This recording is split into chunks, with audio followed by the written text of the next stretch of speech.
11 warga Cina ngaku jadi polisi Wuhan, rumah disulap jadi kantor penipuan daring. Sebanyak 11 turis Cina diamankan usai kedok penyamaran mereka sebagai polisi distrik Wuhan terbongkar. Mereka menyalahgunakan izin tinggal yang diberikan selama berada di Indonesia. Kasus ini terungkap setelah laporan masyarakat mengarah pada sebuah rumah di kawasan Lebak Bulus, Jakarta Selatan. Polisi mendapati para WNA itu telah tinggal di lokasi sejak Maret 2025 dan menjalankan aksi penipuan daring dengan mengenakan seragam polisi Wuhan. Kini, para turis Cina tersebut tengah diperiksa intensif oleh kepolisian dan imigrasi. Barang bukti berupa pakaian kepolisian, dokumen berbahasa Mandarin, puluhan ponsel, sejumlah iPad, dan satu laptop diamankan dari tempat kejadian. Kepala Kantor Imigrasi Kelas 1 Khusus Non-Tempat Pemeriksaan Imigrasi Jakarta Selatan, Bugi Kurniawan, menjelaskan kasus ini terungkap setelah penangkapan yang dilakukan Polres Metro Jakarta Selatan pada Jumat, 25 Juli 2025, malam pukul 22 waktu Indonesia Barat.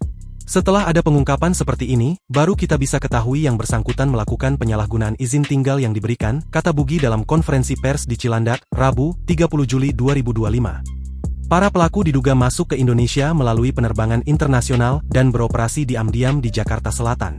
Modusnya, mereka mengenakan seragam polisi Wuhan, memasang latar biru kepolisian distrik Wuhan, lalu melakukan panggilan video kepada korban. Imigrasi Jakarta Selatan memastikan pihaknya tengah berkoordinasi dengan Kedutaan Besar Cina terkait dokumen perjalanan para pelaku. Imigrasi juga melibatkan tim pengawasan orang asing untuk mendeteksi keberadaan dan kegiatan WNA yang dianggap berpotensi melanggar aturan.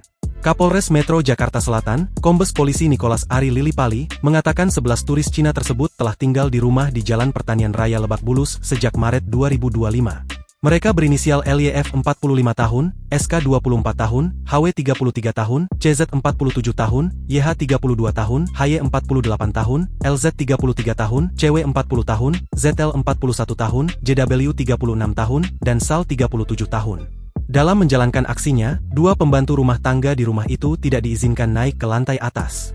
Jadi pembantu rumah tangga cukup di bawah saja dan tidak boleh masuk ke dalam untuk melakukan, atau melihat ataupun mendengar aktivitas mereka, jelas Nicholas.